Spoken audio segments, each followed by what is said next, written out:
जो आपने बताया है कि मानवेतर दिया है आपने, और नदी और लहर के माध्यम से नदियों में जो प्रदूषण जा रहा है, जो गाद बन रहा है, उसकी चर्चा की आपने। हम लोग पर्यावरण के प्रति सचेत हो रहे हैं। लघु कथा अभी आदरणीय विद्यानंद विजय जी ने पढ़ी, और इस तरह की जो लघु कथाएं पर्यावरण की बात करते हैं, तो बहुत अच्छी लघु कथा आपने पढ़ी इसकी। और आपने प्लास्टिक प्रदूषण को भी इसमें उठाया, जिसके चलते काफी गाद बन रहा है, नदियां दूषित हो रही हैं।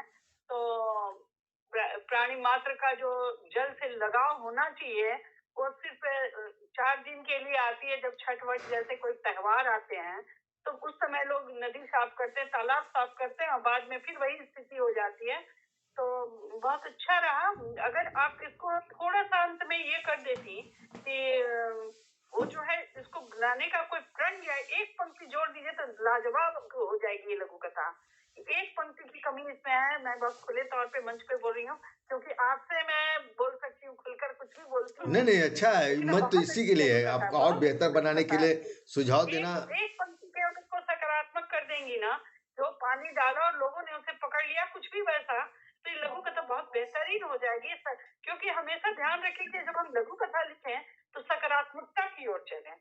लघु कथा एक हम कह सकते हैं कि प्रेमचंद ने जब लिखा, प्रेमचंद ने आदर्श और यथार्थ को लेकर चला। वो व्यू होना चाहिए, एक विजन होना चाहिए हमारी लघु कथाओं में। तब लघु कथा जो है ना, सीधा मानव मन को केवल छुए ही नहीं। मैं लिखना चाहती हूँ, मुझे समय नहीं मिलता है। लघु कथा का विजन ये नहीं है कि केवल आपके मर्म को छुए। लघु कथा का विजन ये भी होना चाहिए कि वो एक नई दिशा दिखाए मन को। तो बहुत अच्छी लघु कथा, क्या और बात इसके है। लिए मैं बहुत हार्दिक बधाई और बहुत शुभकामना देती हूँ आपको। आप समीक्षा धन्यवाद। के बहुत बहाने धन्यवाद पूनम जी, आप तो लघु कथा की अच्छी मर्मज्ञ बहुत हैं बहुत और बढ़िया। बहुत ही आज अच्छे से जगत प्रकाशित होती हैं। मैं उनका यह और रूप आपकी नहीं भाषा देखा की तो था। मैं कायल हूँ। बहुत अच्छी लघु कथा आप लिखती है, और आपका भविष्य बहुत ही उज्जवल है। मैं जानती हूँ, अभी तो आप चलना शुरू की हैं, समय अभाव नहीं, आपके निश्चित पास तौर पर रहता है, मैं जानती पूनम हूँ। कटियार जी को तो हम बहुत इसके बहुत रूप धन्यवाद इस आपका, रूप में मैंने नहीं बहुत देखा था। अब आज देखा हो तो मुझे भी प्रसन्नता है कि हमारे मंच से बहुत दिनों से जुड़ी रही हैं और हमारे बीच की हैं, और निश्चित तौर पर वह एक अच्छा सार्थक प्रयास कर रही हैं। बहुत से लोग समीक्षा लिखने का प्रयास कर रहे हैं और केवल दिखावा कर रहे हैं, लिख क्या रहे हैं, दिखावा कर रहे हैं। 4 जगह पढ़ लिए, एक जगह लिख दिए, उस तरह से नहीं होता है। अपनी मौलिक दृष्टि जिस तरह लघु कथा में होती है, उसी तरह समीक्षा में भी होनी चाहिए। और यह मैं पूनम कटियार में देख रहा हूँ। मैं उनको बहुत-बहुत बधाई देता हूँ। हार्दिक शुभकामना है कि वो आप इसी तरह आगे बढ़ें। आज हमारे मंच से इस बात की शुरुआत तो हो चुकी है। आप लिखती होंगी, लेकिन मुझे लगता है कि आज अपने मंच से मैं आपको पहली बार इस लघु कथा की समीक्षा के रूप में, समीक्षक के रूप में भी आपको प्रस्तुत किया हूँ। तो आपको बहुत-बहुत धन्यवाद देते हैं। इस क्रम को हम आगे बढ़ाते हैं। हमारे मंच पे आज बहुत दिन बाद रशीद गौरी जी हमेशा आते थे, लेकिन तुरंत चले जाते थे। आज वे इतनी तन्मयता से बैठे हुए, इसका माने निश्चित है कि जितनी लोक कथाएँ आज पढ़ी जा रही है उनको बहुत खींच के रखे हुए, बंध के बैठे हुए हैं। नहीं तो ये आते थे तुरंत भाग जाते थे। बहुत सहयोगी रचनाकार हैं रशीद गौरी जी, और बहुत दिन बाद आए, लेकिन हम चाहेंगे कि वो हमेशा आएँ। एक सशक्त लोक कथाकार हैं और हम लोग को हमेशा उनका सहयोग मिलता भी रहा है। हमारे कथा दर्शक के भी वो एक लेखक रहे हैं। तो मैं निवेदन करता हूँ कि रशीद गौरी जी अपनी एक लोक कथा का पाठ करें। सभी को नमस्कार, क्षमा चाहती हूँ, मैं बहुत देर से आज जुड़ी हूँ, माफी के साथ कई मैं जुड़ी धन्यवाद, हूँ लेकिन पूनम की तरफ आप से। जुड़ गए, यही कम नहीं है। लेकिन धैर्य बना के बैठेगा भी, अंत में आपको बुलाया भी जाएगा। मैं बिल्कुल बैठी हूँ, सबका सुन रही हूँ, जुड़ी हाँ, हूँ, उसके बाद तो हाँ, सुनूंगी लेकिन सबका। धन्यवाद, बिल्कुल। रशीद गौरी धन्यवाद। जी। हेलो फेसबुक लघु कथा सम्मेलन की आज की मुख्य अतिथि आदरणीय पूनम जी कटियार, आज की अध्यक्षता कर रहे आदरणीय विजयानंद विजय जी, और कार्यक्रम के संयोजक आदरणीय सिद्धेश्वर जी, और यहाँ उपस्थित आप सभी विद्वान लघु कथाकारों को सादर प्रणाम। इतनी अच्छी लघु कथाएं सुनने को मिली। इन लघु कथाओं के बीच मैं एक अपनी लघु कथा आपके सामने पेश करना चाहता हूँ। उसका शीर्षक है लेवल। बेटा, हमने आपको कितनी बार मना किया कि उस लड़की से दूर रहा करो, उसके साथ मत खेला करो। आप हमारी सुनते ही नहीं। बेटा, उनमें और हमारे में फर्क है। वे छोटे आदमी हैं, उनका और हमारा कोई मेल नहीं है।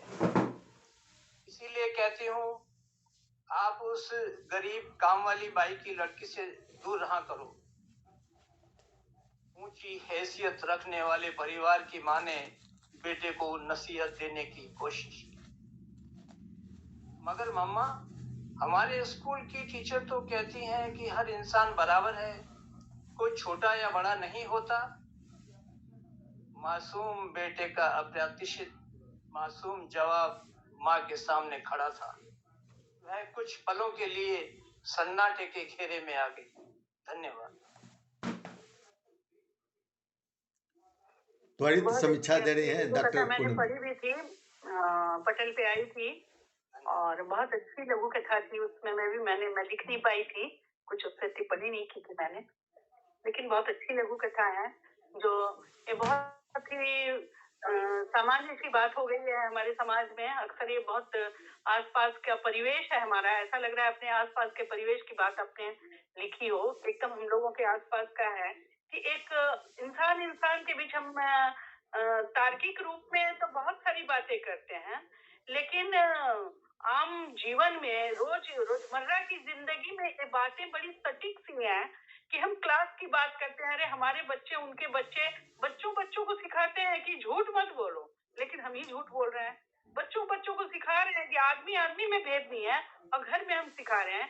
बहुत ही अच्छा है। बच्चों के बहाने, अपने जो बच्चे के बहाने माँ जो चुप हो जाती है, वो माँ की चुप्पी नहीं है, इस समाज की चुप्पी है।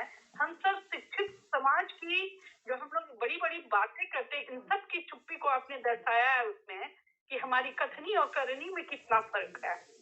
तो बहुत अच्छी लघु कथा, और इस तरह की लघु कथा जो है हमें सोचने को मजबूर करती है, विवश करती है।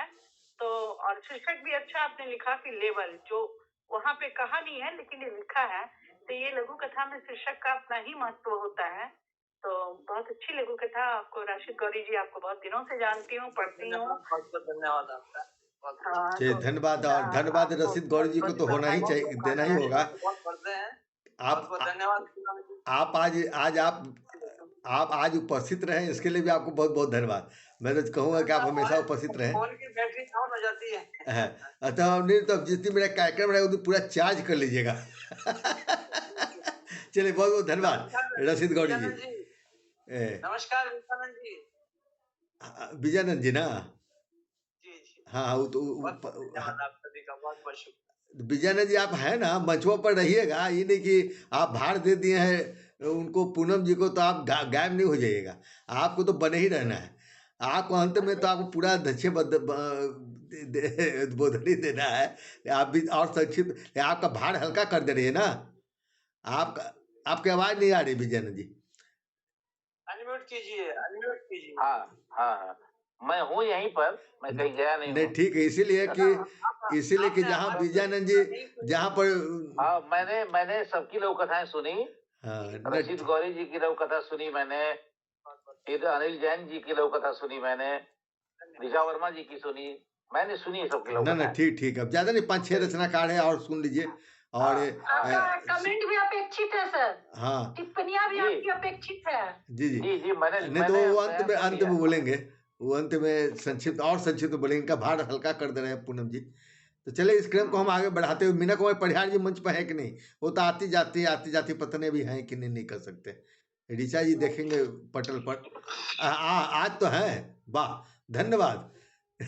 नहीं तो पूनम जी तो आती है, भाग जाते, आज सुबह से बोले कि मैं आऊँगी, हम कहे आइए तो जरूर, लेकिन भागिएगा नहीं। चले, मैं पूनम श्रेष्ठी जी को आमंत्रित करता हूँ और अपनी एक लघु कथा के लिए, कि आप अपनी एक लघु कथा पर, अब मैं उनको कहा था कि आप हमेशा लघु कहानी लेके आती है लघु कथा के नाम पर, आप लघु कथा लेकर ही आइए, क्योंकि आज पूनम जी बैठी हुई है, समीक्षा कर देंगे बढ़िया से। और अच्छी बात है। चलिए, बैठिए। बैठी हुई है। हाँ, सहेली देख के समीक्षा नहीं करेंगे, वो आपको लोक कथा देख के करेंगे, नहीं तो फिर विजयानंद जी है ना, चलिए। तो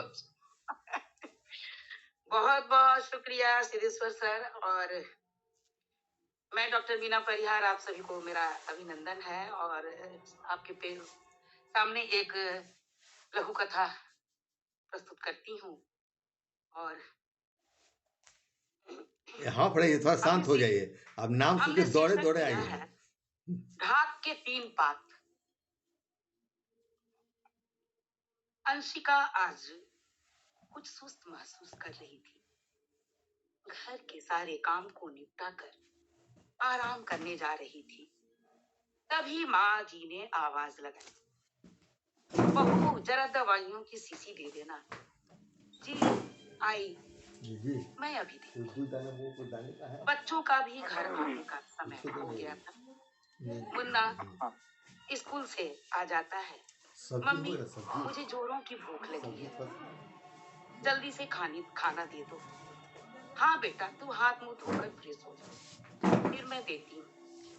मुन्नी भी अपने कोचिंग से आ जाती है। मम्मी मेरा बैग फट गया है, नया ला दो ना। ऑफिस से पति अरुण आ जाता है। जैसा धीरे कर दो जी। अंशिका डार्लिंग कहाँ हो? जल्दी से जरा चाय तो पिला दो। आज सुबह से शाम तक फाइलों में उलझा रहा। बहुत जोरों का सिर में दर्द हो रहा है। मैं चाय पीकर रिलैक्स होना चाहता हूँ। तभी माँ जी की आवाज लगाई, बेटा मेरा चश्मा टूट गया है, बहुत दिक्कत हो रही है, अखबार भी नहीं पढ़ पा रही हूँ। अंशिका ने अरुण से कहा, सुनो जी, मैं अब बहुत थक चुकी हूँ, किसी दिन मेरी अर्थी निकलेगी इस घर से। मुझसे अब ये सब नहीं होगा। बच्चों का और तुम्हारा साथ माँ जी का भी अब कितना ख्याल रखूं। क्यों ना हम माँ जी को वृद्धाश्रम रखें। अंशिका की बात को सुनकर अरुण का मन ढाक के 3 पात के जैसा हो गया था। धन्यवाद। जय लघु कथा। बहुत धन्यवाद आपका मीना कुमारी परिहार जी। आपकी लघु कथा सुनी। बिल्कुल एक पारिवारिक आज के संदर्भ में माँ बाप को लोग वृद्धाश्रम में रखने की बात करते हैं। मुझे लगता है कि लघु कथा इस पे लिखी जानी चाहिए। लघु कथा तो ये तो समाज में हो ही रहा है। लोगों को लिखनी चाहिए कि जब बच्चे तंग करते हैं तो उनको क्यों नहीं आप क्रैश में 6 महीना के लिए 2 साल के लिए किसी को दे देते हैं पालने। तो माता पिता को वृद्धाश्रम की बात करते हैं। तो अगर सब्जेक्ट कथा में इस तरह का दिया जाए तो लघु कथा के लिए बड़ी अच्छी बात होगी। बिल्कुल बहुत खराब स्थिति जो है, बहुत मानवीय स्थिति है। और आदमी सब काम कर लेता है लेकिन घर के सारे बच्चों को दे रहे हैं। पति थका आ रहा है, उसको चाय दे रहे हैं, लेकिन एक माता पिता को देने में लोग वृद्धाश्रम की बात करते हैं। तो बहुत दुख की बात है। आप सारा काम कर सकते हैं, एक सास या ससुर कितने भार हो जाते हैं लोगों को। सबसे दुख की बात है कि इसमें बहुएं क्यों इतना करती हैं। आपके बेटे अपना सिक्का खोटा हो तो दूसरे को दोष नहीं देते हैं। ये बेटे की गलती होती है, बहू की कोई गलती नहीं होती है। बहू को आप इतनी हिम्मत नहीं होगी कि मेरे माँ बाप को कोई वृद्धाश्रम भेज देगा। और ये भी एक आश्चर्य लगता है कि जो बेटियां अपने माँ बाप के लिए कही जाती है कि जो बेटी करती है वो बेटा नहीं करता है, वही बेटी दूसरे के घर के जाकर जब बहू बनती है तो ऐसी क्यों हो जाती है। ये सब सोचने वाली बात है। इन बातों को भी लघु कथा में आनी चाहिए इन बातों का। तो अच्छी बात, आपने अच्छा विषय उठाया। बहुत धन्यवाद आपको, बधाई हो। बहुत बहुत शुक्रिया आपको। चलिए धन्यवाद। क्या आज लघु कहानी लेकर नहीं आई, गलीमत है। चलिए आगे बढ़ते हैं। मैं छोटा बहुत, आप बोले थे छोटा। हाँ तो इसलिए बोल दिए थे कि आप लघु कहानी हमेशा लेकर आती थी। चले आज बच गई। अब माइक को ऑफ कीजिए, माइक ऑफ कीजिए। धन्यवाद आपको। अब मैं आगे बढ़ता हूँ। अच्छा, बालेश्वर जी मंच पर हैं तो लोग कथा पढ़ने के लिए आए हैं कि बस सुनने के लिए आए हैं, हम जानना चाहते हैं। बालेश्वर जी हैं क्या मंच पर? कोई बालेश्वर जी हैं? इस नाम से जुड़े थे सर, उस समय तो दिख रहे थे। हाँ, अगर है तो सामने आए, नहीं तो मैं आगे बढ़ता हूँ। अभी भी बालेश्वर जी हैं क्या मंच पर? हाँ हाँ, आप लोग कथा पढ़ने के लिए आए हैं ना? सर आगे कि सुनने आए? हम चूंकि आप पहली बार आए हैं इसलिए जानना चाह रहे हैं। हाँ, आज मैं पहली बार ही मंच से जुड़ा हूँ। तो आप लोग कथा लिखते हैं ना? मैं इस कार्यक्रम को भी देख रहा हूँ। अच्छा अच्छा, तो आप लोग कथा लिखते और हैं मुझे क्या? बड़ा अच्छा लग रहा। मैंने आवाज आ रही है ना? हाँ, आ रही है। तो आज मुझे जो है विजयनाथ जी और पूनम जी, सिद्धेश्वर जी, इन सब का सानिध्य मिल रहा है। अच्छा लगा। मैं नियमित रूप से जुड़ूंगा। स्वागत है मुझे आपका। कंसेप्ट भी नहीं मालूम था, क्योंकि मैंने बताया कि मैं पहली ही बार आज जुड़ा हूँ और पहली ही बार कार्यक्रम में देख रहा हूँ। ये सिद्धेश्वर जी की मेहरबानी कि उन्होंने मुझको जो है नहीं, आपका मंच है, मेरी कोई मेहरबानी नहीं, आपका मंच है। हाँ। आप सब खुले मंच पर आमंत्रित हैं। तो यदि आप रचना लेके आए हैं तो ठीक है, नहीं तो कोई बात नहीं है।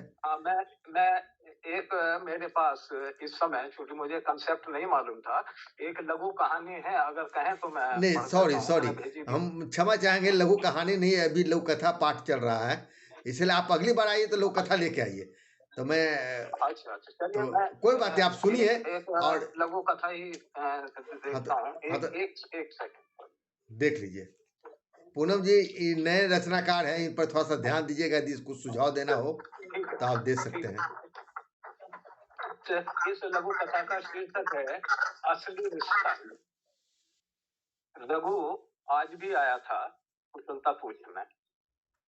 झिझकते हुए मैंने उसे डॉक्टर के पास चलने को बोल दिया, तो तुरंत रिक्शा बुलाकर डॉक्टर के पास ले गया। मालती, जरूर उससे पिछले जन्म का नाता है, तभी तो वह हमारे बेटे की तरह सेवा करता है। अपना बेटा तो विदेश में है, यहाँ भारत में हमारा कौन है सिवाय इस रघु के। कहते कहते हरीश भाई की आंखें नम हो गई। रद्दी बेचकर अपनी गुजर करने वाले रघु को मालती ने स्नेह से एक बार खाना क्या खिला दिया, वह तो घर का सदस्य सा ही हो गया। उनकी हर जरूरत का ध्यान रघु रखता। हरीश भाई को दिल का दौरा पड़ा तो रात दिन रघु ही उनके पास रहा। उनका बेटा विनेश तो कई दिन बाद आ पाया। हरीश जी मानते थे रघु ने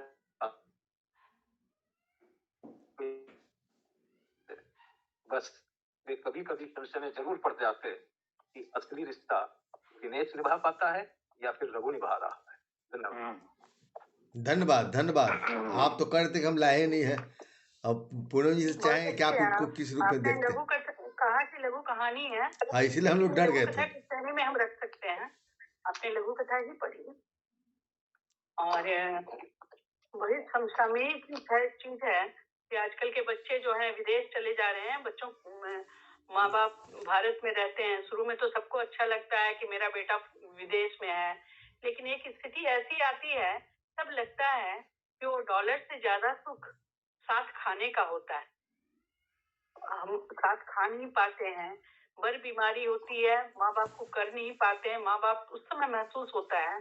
तो मैंने एक लघु कथा कहीं पढ़ी थी, उसमें कहता है कि अच्छा हुआ कि मैंने अपने बेटे को इतना पढ़ाया नहीं।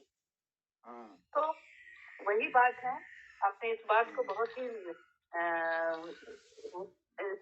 सरल तरीके से आपने कही अपनी लघु कथा में, और पूरी बात भी आपने रख दी कि वो गरीब है तो पैसे के लिए नहीं कर रहा है, वो मानवीयता के लिए वो कर रहा है।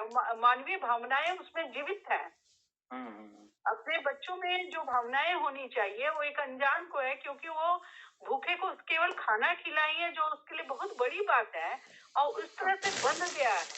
खून के रिश्ते भी दगा दे जाते हैं, लेकिन एक जो हम लोग कहते हैं कि नमक की शरीयत रखना, हमारे बिहार में कहते हैं कि अगर किसी का नमक खाया हो तो नमक की शरीयत रखना, तो नमक की शरीयत रखता है। बहुत अच्छी लघु कथा है आपकी, और आपने बहुत अच्छा प्रयास किया है, और इस तरह से आप आगे लिखते रहेंगे। मंच पर आपने आने का पहली बार आप आए और आपकी रचना मैं भी दी है। आपको ढेर सारी शुभकामनाएं और बधाई। आप जरूर चलिए, बहुत संकोच में कर रहा था कि पता नहीं आप पे वास्तव में लोक कथा लेके आए कि नहीं। चलिए, बहुत धन्यवाद। चलिए, बहुत बहुत धन्यवाद आपको बालेश्वर जी, आपको मंच पर आने के लिए, और आगे भी आपका सहयोग जरूर मिलेगा। अपने मित्रों को भी जोड़िए, कोई भी आ सकता है, यह मंच सबके लिए है। धन्यवाद। और आगे बढ़ते हुए सुधा पांडे जी हमारे मंच पर उपस्थित हैं, इसके बाद वो ही जुड़ी हैं, तो नमस्कार, उन्हें मैं मैं आमंत्रित, उपस्थित बाकी लोग अपना माइक को म्यूट कर लीजिएगा। मंच पर उपस्थित सभी को मैं नमन करती हूँ और मेरी छोटी सी लघु कथा है एहसास। सुनो सुनो, पीछे से आवाज आई। पीछे पत्नी ने आवाज लगाई। मैंक अपनी गर्लफ्रेंड के साथ इस कदर व्यस्त था कि पत्नी की आवाज सर से ऊपर चली गई और वह देवदास की तरह नशे में चूर था। आसपास का माहौल का भी असर उसके प्यार में नहीं पड़ रहा था। आज हदें पार कर दी तुमने आदर्श। मैं सोच भी नहीं पाई कि निसंतान होने का मुझे इस कदर हमारी जिंदगी में दूरियां बढ़ा देगा। मैं कुशल गृहिणी, आज्ञाकारी पत्नी तो थी, लेकिन मैं धन्यवाद।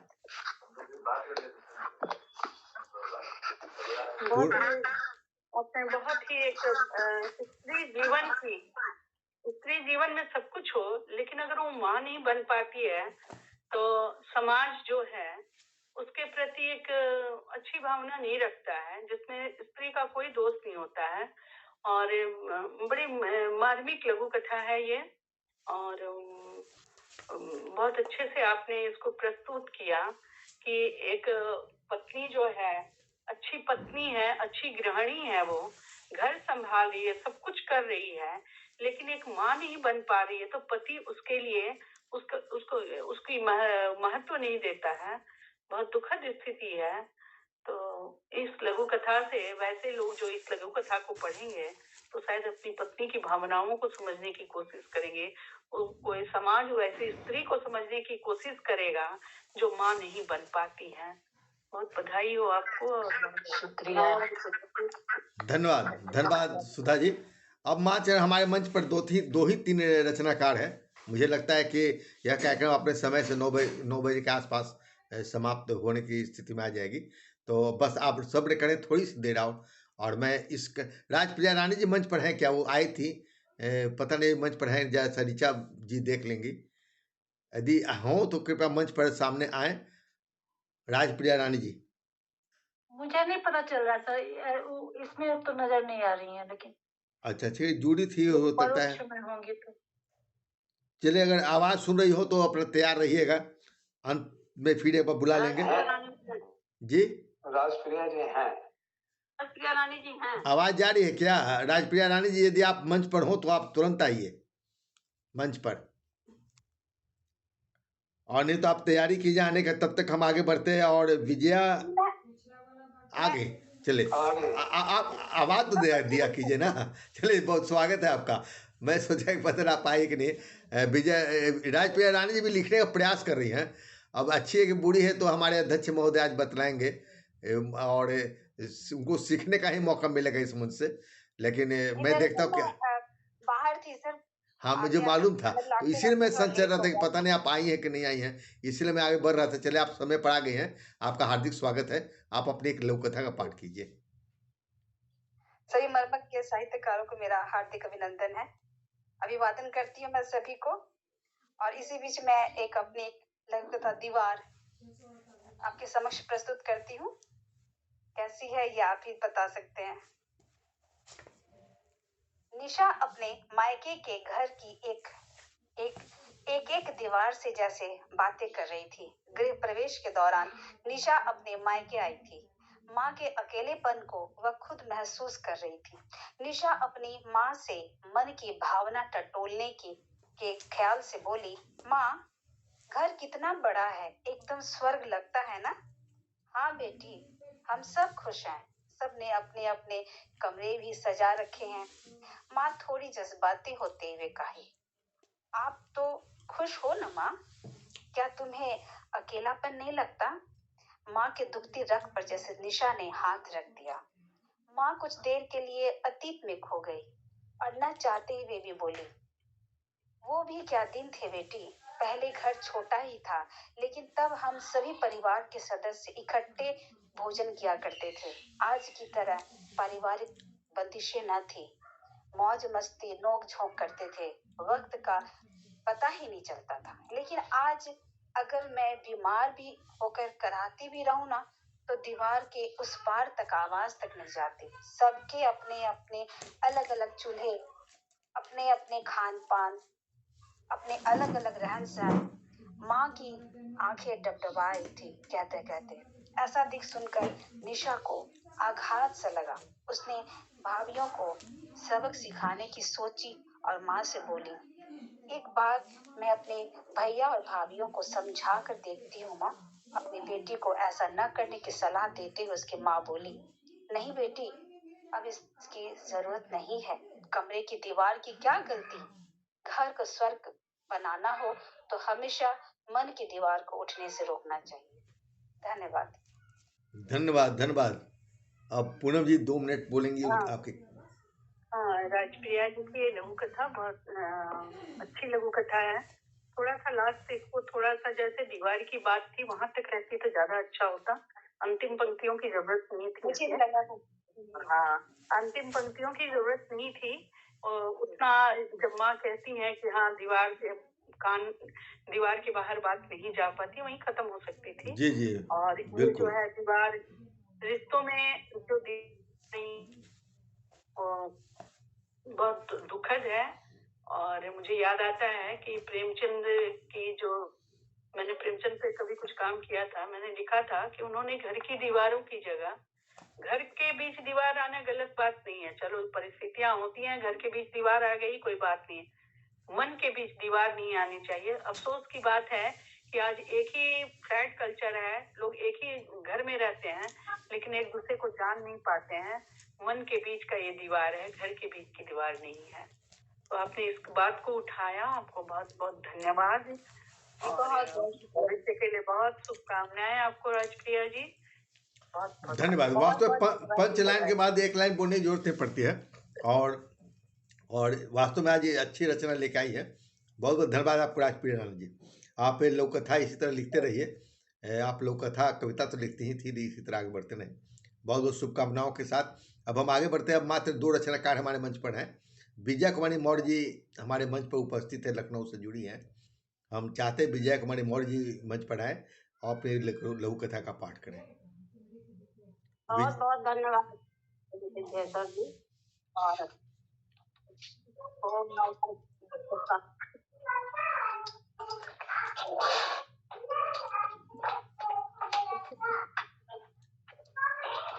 कुछ आवाज आ रही है एक्स्ट्रा। अगर बच्चे की आवाज आ रही है क्या विजया जी? आप क्या बोल रही हूँ? हाँ, तो और लोग अपना माइक को म्यूट कर लीजिएगा ताकि विजय जी की आवाज आए।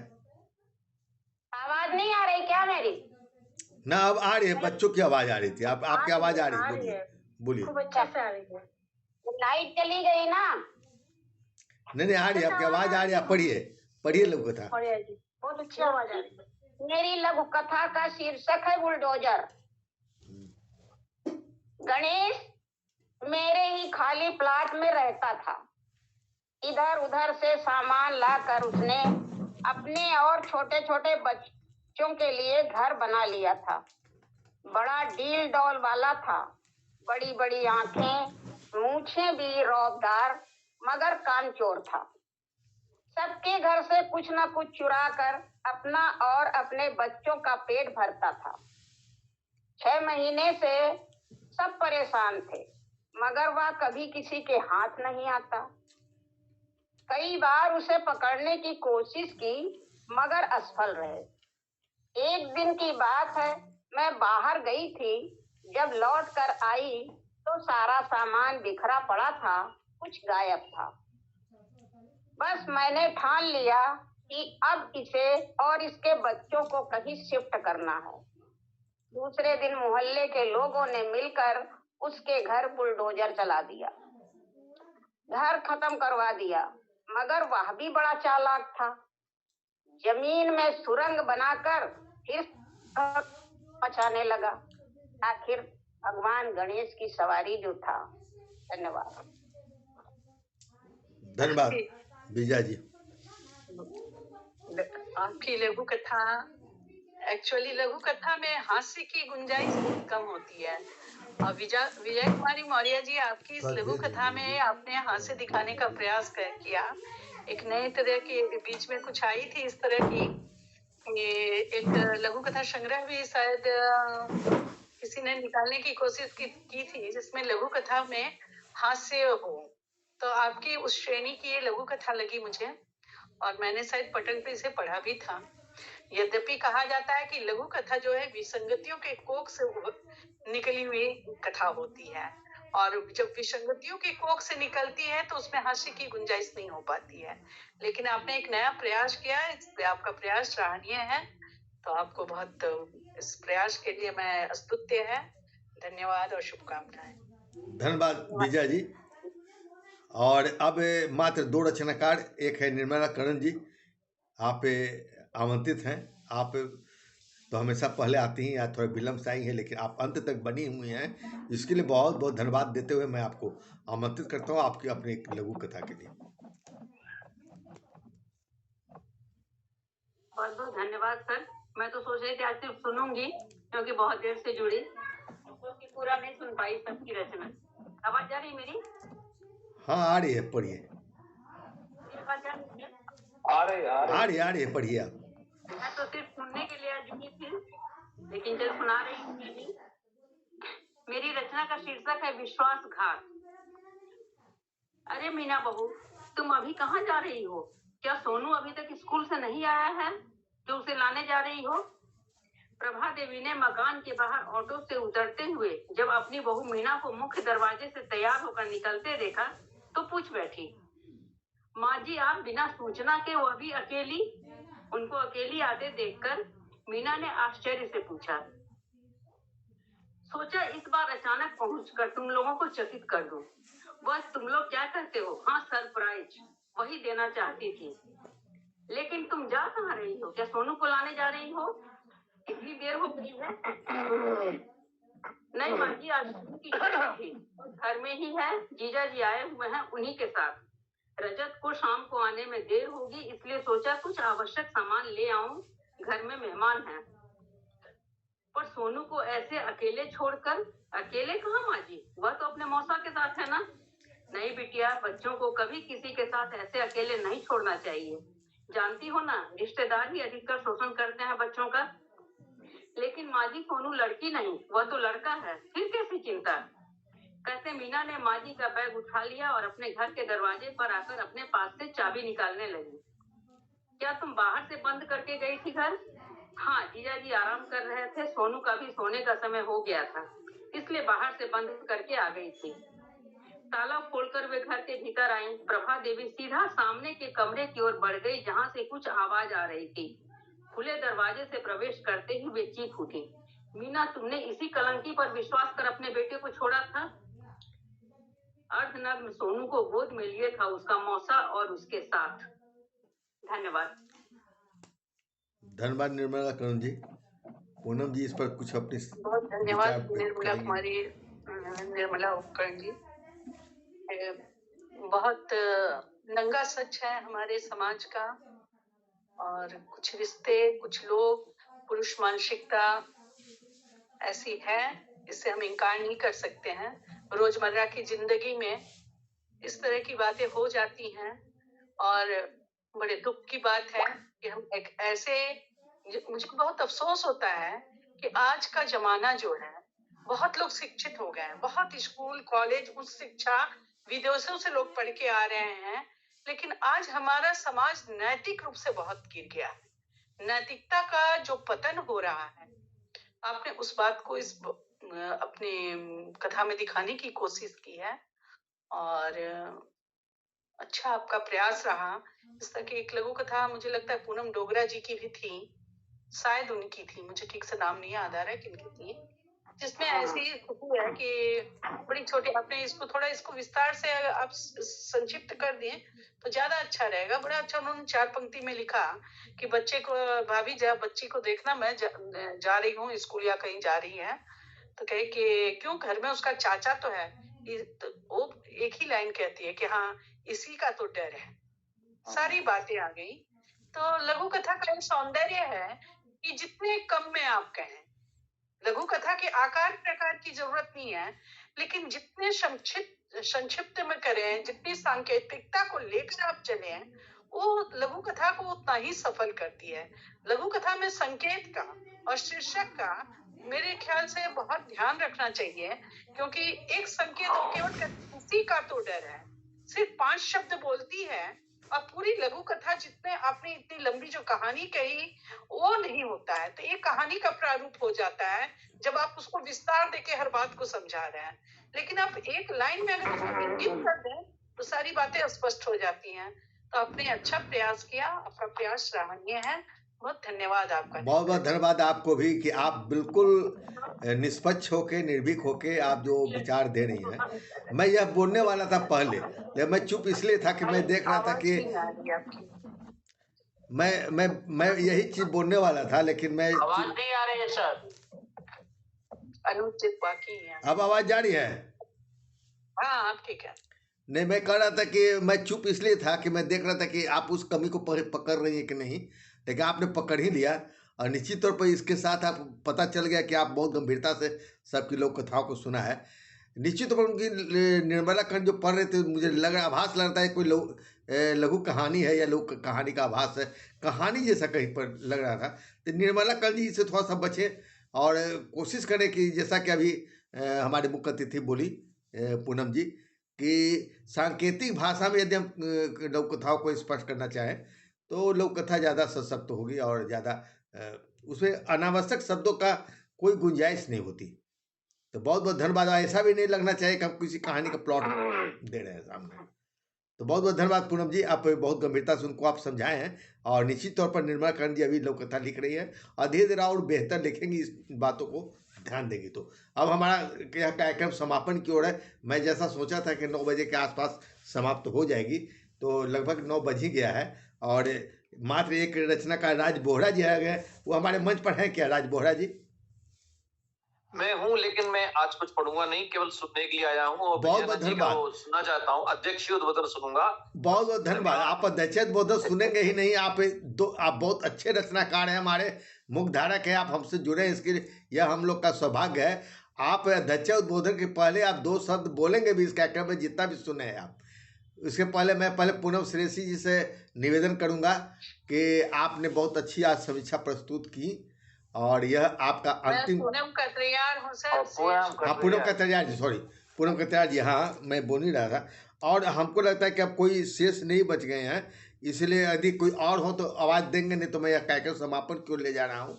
और पूनम कतरियार जी, ओ सॉरी अनुज प्रभा जी को, अरे अरे अरे अरे अरे अरे अरे आपका चेहरा भी हम देख रहे हैं, लेकिन पता नहीं क्यों ऐसा हो गया। अब आपके होते होते देखे अनीता रश्मि जी भी पहुंच गई। चलिए हम 2 लोक कथा और सुन के उसके बाद समापन की ओर जाएंगे। दरअसल आपको बीच में बुलाना चाह रहे थे, लेकिन हम सोचे कि नहीं, जिस क्रम से जुड़े उससे आप बीच में ही आए थे। हाँ, इसे क्षमा चाहते हुए हम अनुज प्रभा जी को निवेदन करेंगे कि कृपया आप अपनी एक लोक कथा पाठ करें, उसके बाद अनीता जी पढ़ेंगे, उसके बाद समापन की ओर कार्यक्रम को ले जाएंगे। डॉक्टर अनुज प्रभा जी।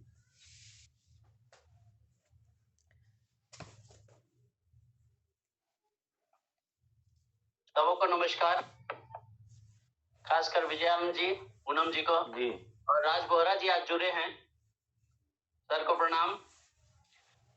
और एक्चुअली क्या है कि मैं अभी तक जितने भी कार्यक्रम होते हैं अक्सर मैं सुनता हूँ और लघु कथा के क्षेत्र में मैं हूं ही नहीं, लेकिन फिर भी जो है कभी कभी जो है सिद्धेश्वर जी की कुछ ऐसी स्थिति बना देते हैं कि कुछ न कुछ लिखना पड़ता है। बाकी तो सब जान ही रहे हैं कि मैं कथाकार हूँ, कविता लिखता हूँ और विशेषकर आलेख पर मेरा ध्यान रहता है, आप देखते होंगे। तो मैं जो हूँ, मेरा बैटरी समाप्त पर है, सिर्फ एक छोटी सी रचना मैं प्रस्तुत करना चाहूंगा। स्वागत है। लघु कथा का शीर्षक है तारीफ। पता नहीं लघुता है या नहीं, या इसका शीर्षक सही है नहीं, पूनम जी बताएंगे। जी जी जी।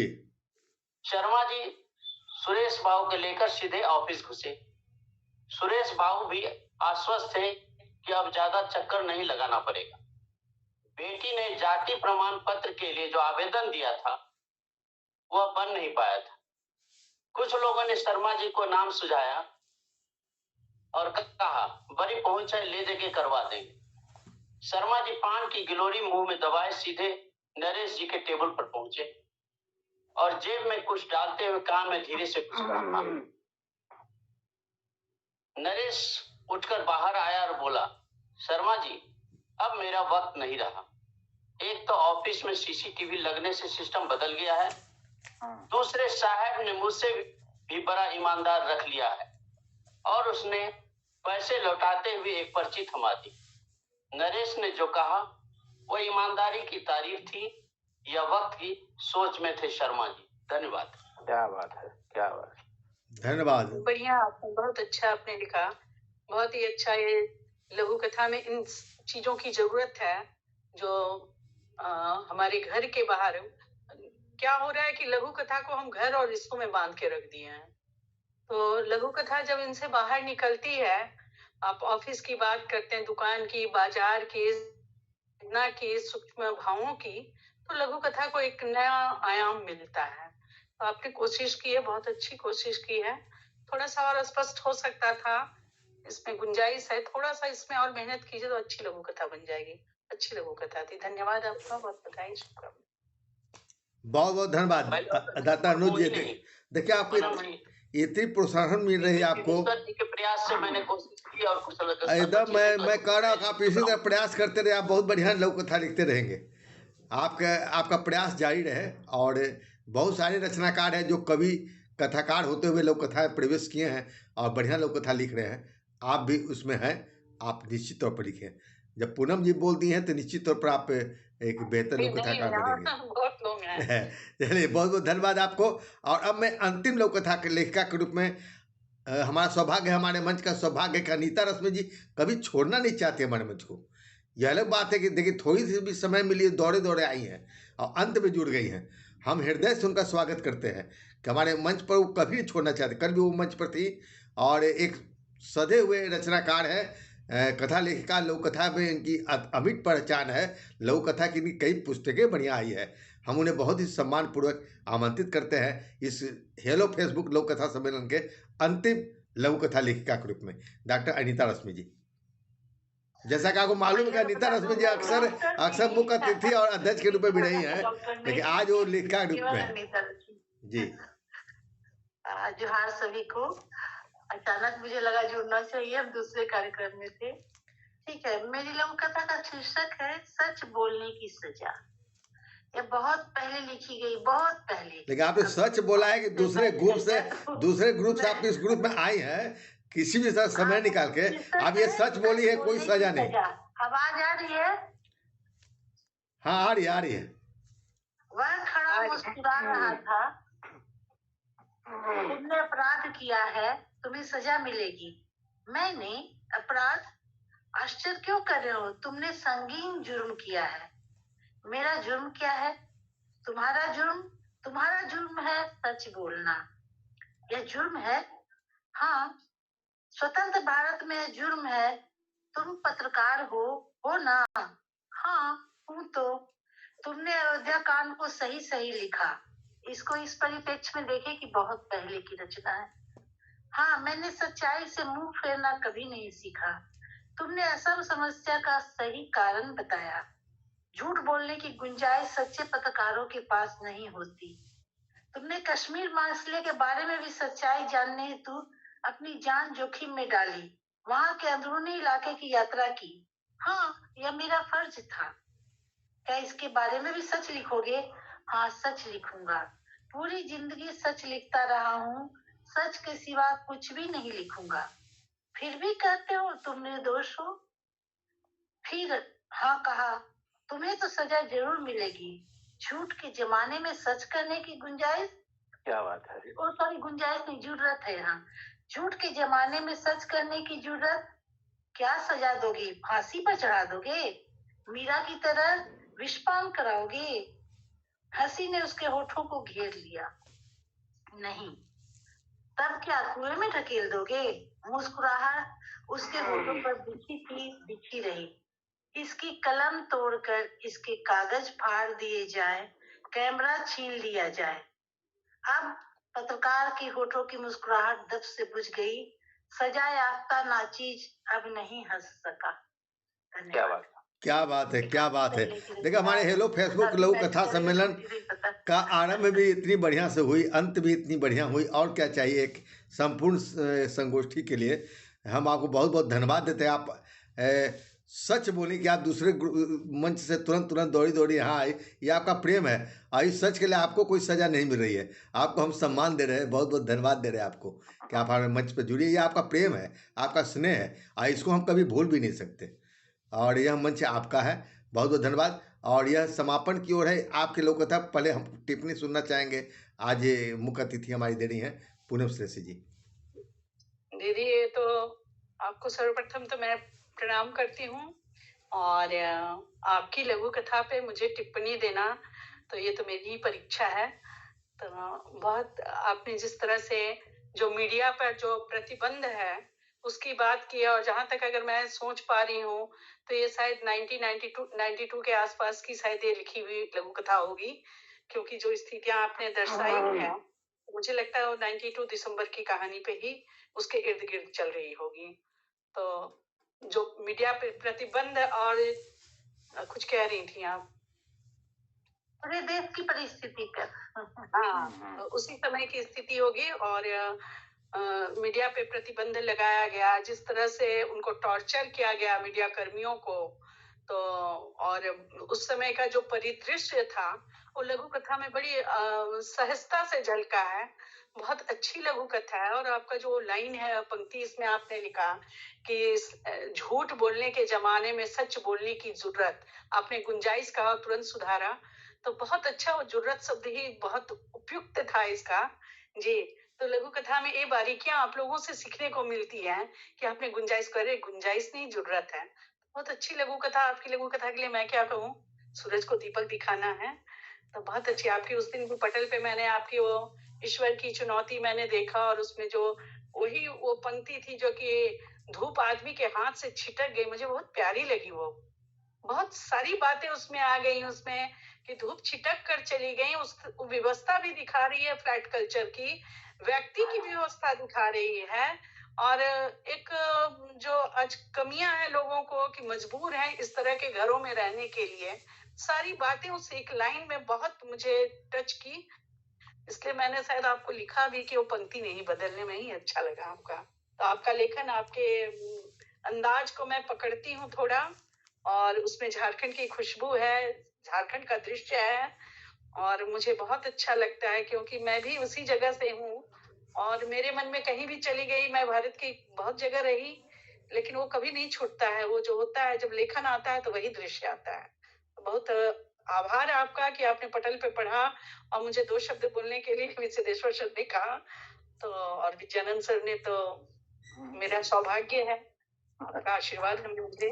बहुत बहुत धन्यवाद। आप मंच पर आप अपना जलवा भी दिखलाई थी, जिससे हम अपरिचित थे। इसके लिए श्रेय भी विजय जी को जाता है कि वो अध्यक्ष के रूप में आते हुए अपने विभाग थी, और उन्होंने महसूस किया, उन्होंने जाना, उन्होंने देखा। मात्र आपकी एक समीक्षा देखकर कि जब उनकी लोक कथाओं पर आपने दिया कि आप इसमें बहुत सक्षम है और इसको आगे आना चाहिए। और हम लोग का उद्देश्य ही है कि वह जो लोग आगे नहीं है उनको आगे लाना। और इस उद्देश्य से हम दोनों का यह दिली इच्छा थी। हम नहीं बोल पा रहे थे इसलिए कि हम अध्यक्ष के रूप में विजयानंद जी को बुलाए थे। उनकी बिना अनुमति का हम एक अनुशासन तो होना ही चाहिए गोष्ठी का। नहीं, लेकिन ये बहुत अच्छा रहा आपका। हम बहुत बहुत धन्यवाद देते हैं पूनम जी, और आगे भी आप इसी तरह हमारे संस्था को सहयोग देंगे। हमारे संस्था की तो आपकी संस्था, हमने हमारी इसलिए बोले, मेरी नहीं बोल रहा हूँ, हमारी इसलिए बोली कि आप सबकी है। अब आप लोग का उद्देश्य होता है कि हम लोग का उद्देश्य, हाँ, जिस तरह से हम लोग समाज सेवा करते हैं, साहित्यकारों को भी चाहिए कि अगर समाज सेवा लोग आम आदमी करता है तो हम लोग साहित्यकार हैं, और हम लोग को सेवा के रूप में हम किसी साहित्यकार को आगे बढ़ने की प्रेरणा देते हैं, प्रोत्साहित करते हैं, मंच देते हैं, या उन्हें कुछ सिखलाते हैं। तो यह भी एक तरह से सेवा है, सामाजिक सेवा है, और इसमें हम लोग को जरूर आगे आना चाहिए। बहुत बहुत धन्यवाद पूनम जी आपको देते हुए हम इस क्रम को अब समापन की ओर ले जाते हैं। हमारे मंच पर आज एक और शख्स हैं, राज बोहरा जी। तो तो वो आज कुछ पढ़ेंगे नहीं, लेकिन वो बहुत अच्छे कथाकार हैं। ये मुझे तब पता चला जब अवधेश प्रीत जी पिछली बार आए थे। हाँ, पिछली बार वो आए थे अवधेश प्रीत जी, जब अध्यक्षता निभा रहे थे। उनके बहुत अच्छे मित्र भी हैं राज बोरा जी, और उनके माध्यम से इनको हमें और करीब आने का मौका मिला। बहुत अच्छे कथाकार हैं, हम उन पर कभी केंद्रित कर, जैसा अवधेश प्रीत ने कहा था कि सुझाव दिया था कि एक आदमी पर केंद्रित करके हम एक यूट्यूब के लिए भी अब वीडियो बनाएंगे, तो हम उनको भी एक दिन आमंत्रित करेंगे। आज मात्र मैं चाहूँगा कि वो 2 शब्द हमारी इस कार्यक्रम के बारे में देने का कर करें और अपनी उपस्थिति दर्ज करें। राज बोरा जी। मुझे लगता है कि राज बोरे जी से किस्सा कोता के कार्यक्रम में मुलाकात है संभवतः। हाँ, वही पिछली बार कथा सम्मेलन में आए थे। जी अवधेश प्रीत। और आप किस्सा कोता है, मैं ही मुलाकात हुई थी विजयानंद जी आपसे। जी और हम लोग मिलते रहे। जी बिल्कुल। अच्छा, तो आपके 2 शब्द हम चाहेंगे मंच पर। माफी चाहूंगा कि आज मैं कुछ नहीं सुना पाऊंगा, लेकिन मैं बड़ा प्रभावित हुआ पूनम जी से। जिस तरह उन्होंने, छोटी सी तो होती है लघु कथा, जब तक लोग सुना के निपटते थे तब तक तो उनकी एक्सरे गणना तैयार हो जाती थी। हड्डियों का ढांचा सही बात है, सही बात है, एकदम। अरे त्वरित से में क्या है क्या नहीं है, ये जादू आप कहाँ से लाती हैं, छड़ी आपने कहाँ से सीखी, बंगाल आप कितने दिन रही, वो सब आपसे एक दिन कभी पूछना पड़ेगा कि ये कैसे आप रहे। इतना बढ़िया विश्लेषण किया पूनम जी ने। जी। आज की पूरी गोष्ठी का मुख्य जो है आधार और मुख्य सराहना की पात्र पूनम जी हैं। बढ़िया आयोजन अच्छा हुआ, और मैं विजयानंद जी के लिए ही रुका हुआ था। दरअसल मैं एक और रिक्वेस्ट करना चाहता हूँ सब लोगों से कि लघु कथा शोध केंद्र का पुस्तक पखवाड़ा सिद्धेश्वरी जानते हैं कि हर साल 1 जनवरी से 15 जनवरी तक भोपाल का लघु कथा शोध केंद्र ऑनलाइन पुस्तक पखवाड़ा चलाता है। रोज 2-3 किताबों पर शाम को 6:30 बजे से ऑनलाइन गोष्ठी होती है। तो वो लगातार 15 तारीख तक चल रहा है। हम लोग, अभी अनिता जी भी उसमें थी, मैं भी उसमें था। 6:30 से 8 तक वो चलता है। तो मैं निवेदन करूंगा कि जब भी समय हो प्लीज उसमें आप लोग ज्वाइन करें, क्योंकि बहुत सारी देश भर की तमाम किताबें आ रही हैं, बड़े विद्वान आ रहे हैं, और तमाम सुनने लायक चीजें वहां सुनने को मिलती हैं। और कम से कम हम रोज नहीं पढ़ पा रहे हैं हम जैसे लोग, तो वहां सुनने को मिल जाती है, नई किताबें, परिचय मिलता है और लेख सुनने को मिल जाते हैं। मैं ये इस रिक्वेस्ट के साथ आप अपना वो बात खत्म करता हूँ। विजयानंद जी से ही अब हम लोग सुनने की उम्मीद करते हैं। बहुत धन्यवाद जो मुझे बोलने का मौका दिया। बहुत बहुत धन्यवाद। बहुत बहुत धन्यवाद आपको, और हम चाहेंगे आप इसी तरह हमारे मंच पर आते रहें। और हम अब चूंकि सभी लोग कथा पर तो समीक्षात्मक टिप्पणी बहुत बढ़िया दे ही दी है, आज उनको प्रमाण पत्र में भी मिल ही गई पूनम जी को। तो पूनम जी को पूरा हम लोग सभी की ओर से उनको धन्यवाद देते हुए अंतिम कड़ी के रूप में 2 शब्द के लिए अध्यक्ष टिप्पणी बहुत संक्षिप्त में हम चाहेंगे, चूंकि रात बहुत हो भी गई है। तो विजयानंद जी को हम पुनः आमंत्रित करते हैं संपूर्ण रूप से अध्यक्ष टिप्पणी देने के लिए। उसके बाद डॉक्टर प्रभारी के रूप में ऋचा वर्मा रही हैं, वो धन्यवाद ज्ञापन करेंगी। विजयानंद विजय जी, बहुत बहुत धन्यवाद। बहुत दिनों बाद मैं जुड़ा इस मंच से। वक्त बदला, लेकिन उसके साथ साथ बहुत सारी चीजें बदल गई, पूरा फॉर्मेट बदल गया। और इस बदले हुए फॉर्मेट में मैं आप लोगों से जुड़ा तो देखा मैंने कि ये परिवार तो काफी बड़ा हो गया है। मुझे खुशी है कि मैं इस परिवार का हिस्सा हूँ। आज बहुत अच्छी रचनाएं, लघु कथाएं सुनने को मिली, पाठ भी अच्छा हुआ, प्रस्तुति भी लोगों की अच्छी रही, और विषय भी जीवन के विविध आयामों को छूती हुई रचनाएं थी, हमारी संवेदनाओं को छूती हुई रचनाएं थी। प्रदूषण पर भी कुछ बातें थी, कुछ घर की बातें थी, कुछ कार्यालय की बातें थी, और सामाजिक विसंगतियों की बातें थी। समाज में जो सांप्रदायिकता की भावना है, कलुषित राजनीति है, मन के अंदर का जो भेद है, ये सब बातें भी यहाँ हुई हैं। और जो रचना होती है, कोई भी साहित्य सृजन होता है तो वो समाधान निकालता है, समाधान की राह दिखाता है, मार्गदर्शन करता है। तो करीब करीब सारी रचनाएं हमें कोई न कोई दिशा दे रही हैं। स्पष्ट रूप से ये परिलक्षित हुआ कि सारी रचनाएं दिशा दे रही हैं। अगर हम इन रचनाओं को बढ़िया से पढ़ें, समझें, अंगीकार करें, आत्मसात करें, तो निश्चित रूप से हमारा मन शुद्ध हो जाएगा, और हमारे मन के अंदर जो विकृतियां हैं, पाठक के मन के अंदर जो विकृतियां हैं, विकार हैं, वो दूर हो जाएंगे। उसका मन स्वच्छ हो जाएगा और हम इस तरह से एक अच्छे समाज का निर्माण कर पाएंगे। तो साहित्य का जो मूल उद्देश्य है, इसको पूरा करने में आज की ये सभा, आज का ये कार्यक्रम बहुत सफल रहा। बहुत सारे विद्वान लोगों की संगति रही।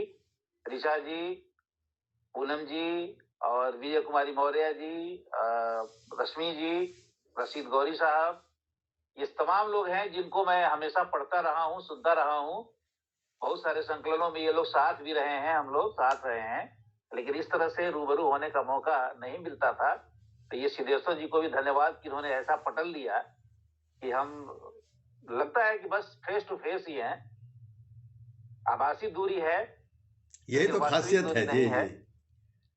तो बहुत अच्छा लगा, एक अच्छा कार्यक्रम रहा और मुझे भी खुशी है। आप सभी बहुत अच्छे और अच्छा लिख रहे हैं। आप सभी को बहुत बहुत बधाई, बहुत बहुत धन्यवाद। और एक सफल कार्यक्रम के लिए ऋचा जी और सिद्धेश्वर भाई का, ये तो मेरे मित्र हैं, मैं पटना आऊंगा तो इनसे मिलूंगा, इसे लड़ाई भी करूंगा और लड़ करके कुछ किताबें मिलूंगा इनसे। आपका स्वागत है। आपस की हमारी बात है। बहुत अच्छा लगा, बहुत दिनों बाद जुड़कर बहुत अच्छा लगा। बहुत अच्छा कार्यक्रम रहा। सभी को बहुत बहुत शुभकामनाएं और बहुत बहुत बधाई। धन्यवाद विजयानंद विजय जी। और मैं एक दो सूचना देने के बाद धन्यवाद ज्ञापन के ऋचा वर्मा को आमंत्रित करूंगा। एक तो यह कि सभी लोग अपनी एक तस्वीर जरूर डाल दीजिएगा हमारे ग्रुप में, ताकि हम कुछ छूटने ना पाए। एक तस्वीर अभी थोड़ी देर बाद हम अवसर साहित्य यात्रा में, ताकि उसका उपयोग हम और कहीं कुछ किसी रूप में कर सके, समाचार वगैरह में। दूसरी बात कि आप लोग कुछ सुझाव भी दीजिएगा। हम जो प्रारूप बना रहे हैं नए साल के लिए, उसमें आप लोग क्या समय चाहते हैं, क्या एथी चाहते हैं, उसका एक प्रोफार्मा आप हम लोग दीजिएगा। तस्वीर लेकिन तुरंत डाल दीजिएगा, ठीक है। और विशेष हम आप लोग से फिर अगले कार्यक्रम हम मिलेंगे तो बात करेंगे। और जाने के पहले अभी धन्यवाद ज्ञापन के बाद, धन्यवाद ज्ञापन देंगी, उसके बाद 2 मिनट के लिए हम लोग आज मौन रखेंगे, क्योंकि बाद दुखद सूचना मिली है कि एक कोई प्रियदर्शनी करके एक लेखिका थी, कवित्री विजय गुंजन के ग्रुप से जुड़ी हुई थी। तो अच्छा। उनकी आज मृत्यु हो गई है। प्रियदर्शनी पुष्पा। हाँ, प्रियदर्शनी पुष्पा, सॉरी। वो छंदशाला से जुड़ी हुई थी, युवा लेखिका थी और बहुत अच्छी कवित्री लिख रही थी, बहुत तेजी से आगे बढ़ रही थी। तो मुझे लगा कि आज हम 2 मिनट का मौन करके उनको श्रद्धांजलि अर्पित करेंगे। तो इस सूचना के बाद हम धन्यवाद ज्ञापन के लिए ऋचा वर्मा जी को आमंत्रित करते हैं। जी, मुझे जहाँ तक याद है कि ये प्रियदर्शनी पुष्पा सुखेल कार्यक्रम में एक बार आई हुई थी। मुझे अच्छा। मुझे याद आ रहा है, बहुत अच्छा दोहा पढ़ी थी वो। और एक विजय गुंजन सर के कार्यक्रम में भी वो आई थी जी। तो बहुत ही दुखद बात है, क्योंकि अभी उनकी उम्र भी बहुत कम थी। खैर, ईश्वर की मर्जी, ये दुख सुख जिंदगी का। तो अब मैं आज एक कार्यक्रम पर आती हूँ। वो शेर याद आ रहा है कि मैं अकेला चला था जानिबे मंजिल, मगर लोग साथ आते गए और कारवां बढ़ता गया। सिद्धेश्वर सर ने, और बहुत ही अप डाउन हुआ है, लेकिन आज इस कार्यक्रम का जो प्रारूप है, गर्व होता है कि मैं शुरू से जुड़ी हुई इस कार्यक्रम से। बहुत ही अच्छा। और इतने विजयानंद सर, अनीता जी, पूनम जी, राज बोरे, ऐसे लोग जब कार्यक्रम में आते हैं तो फिर ये तो इतिहास बनाता है। और उसके अलावा हम लोग विजय मौर्य जी हैं, वो कर्ण जी हैं, और जिन हम लोगों ने अपनी लोक कथाएं प्रस्तुत की। मंजू सक्सेना जी भी आई थी बनता है जी। ये बहुत ही उत्कृष्ट है। और शायद मैं कहते हैं कि सितारों का जो कारवां होता है, ये लगता है सभी सेलिब्रिटी एक साथ जमा हो गए। तो ये बहुत अच्छा इतिहास बना रहा है। और अनीता जी तो खैर रहती हैं, अनीता जी से मेरा भी लगाव है, क्योंकि मैं भी झारखंड में पढ़ी हूँ, हजारीबाग और रांची में। तो ये जब जोहार बोलती तो मेरा अंदर से सितार बजने लगता है दिल का, जैसे जोहार शब्द सुनती हूँ। तो पूनम जी की भूमिका भी बहुत अच्छी रही। और एक चीज हम लोगों ने जानी कि अच्छी समीक्षा करती हैं। तो सिद्धेश्वर जी, मैं चाहूंगा कि अक्सर कार्यक्रम में आए, हर कार्यक्रम में। मैं तो कहूँगा हमारे अखबार के लिए यदा कदा समीक्षा वो भी लिखा करे। बहुत अच्छा लिखती है पूनम जी की लोक कथाएं। मैं सारी लोग कथाएं पढ़ती हूँ और इनके मतलब समृद्ध भाषा को बहुत समृद्ध नहीं, आज करती है आज के भाषा कार्यक्रम में और हमको इनका विशेषकर उनकी लोक कथा पढ़नी पड़ी भाव इसीलिए। रहता है, अपना काम भी करती हैं।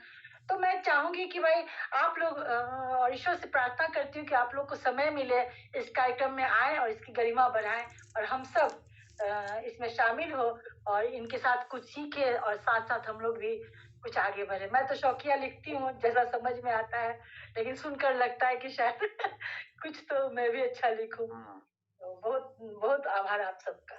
बहुत बहुत धन्यवाद। इसके साथ ये धन्यवाद ज्ञापन के साथ हम कार्यक्रम को समापन करने के बाद करते हुए हम मात्र 2 मिनट का हम मौन साधन चाहेंगे कि हम लोग यहीं पर बैठे बैठे उनकी आत्मा की शांति के लिए हम लोग 2 मिनट का मौन ध्यान करें।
ओम ठीक है, चलते हैं हम लोग। बहुत रात हो चुकी है। बहुत बहुत धन्यवाद आपको देते हैं, सभी को धन्यवाद देते हुए हम सभी को नए साल की शुभकामना भी देते हैं। नमस्ते,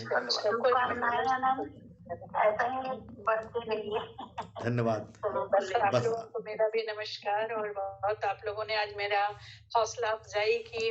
मुझे बहुत अच्छा लगा आकर, बहुत अच्छा लगा आप लोगों से मिलकर। जी जी, होते रहेंगे। पूनम जी का आना आज वास्तव में बहुत अच्छा रहा हम लोग के लिए। आप लोग दोनों झारखंड वासियों को जो विदेश से याद कर रही है, कहना चाहिए उन लोग को विशेष धन्यवाद। और सही में आपको देख के बहुत खुशी होती है। पूनम जी को देख के हम लोग जब मिलते तो हम पूरा झारखंड की बात करते हैं। सर्किल भी है। थोड़ी बहुत हम भी खुश हो लेते हैं। झारखंड तो पहले बिहार में न था। लगता है कि मैं अपने घर पहुंच गई हूँ। हालांकि मैं बिहार से, लेकिन जहाँ पढ़ा लिखा रहता है, कॉलेज स्कूल सब वहीं का है मेरा। तो जन्मस्थान और वो जहाँ पढ़ता है, जहाँ दोस्त मिलते हैं, रांची में कहाँ है दीदी? हम भी रांची है। हाई कोर्ट है ना, वहाँ से नामकुम जाने के रास्ते कुछ साइड डोरंडा। अच्छा, नामकुम रास्ता।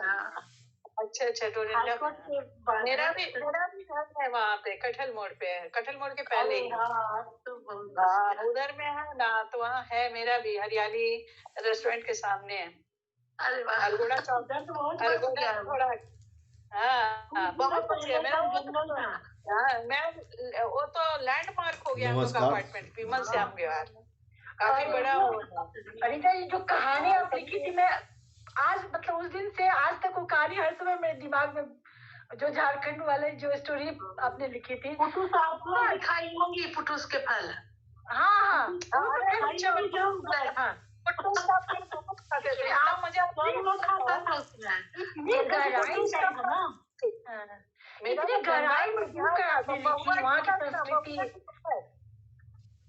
हजारीबाग के जंगल में, कटकम सांडी के जंगल में एक बार बचपन में हम गए थे और वो इतनी पहली बार मुझे लगा कि महुए की महक कैसी होती है।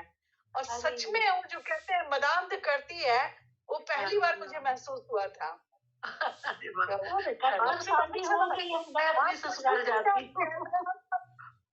ये सारे कार्यक्रम ये पता है, आपसे कभी बात होगी।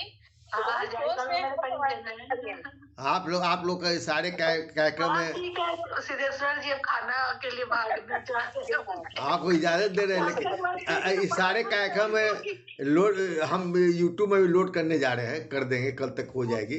तो सारे इस यादगार कार्यक्रम को आप लोग देखेंगे, अपने मित्रों के बीच शेयर भी कीजिएगा। धन्यवाद।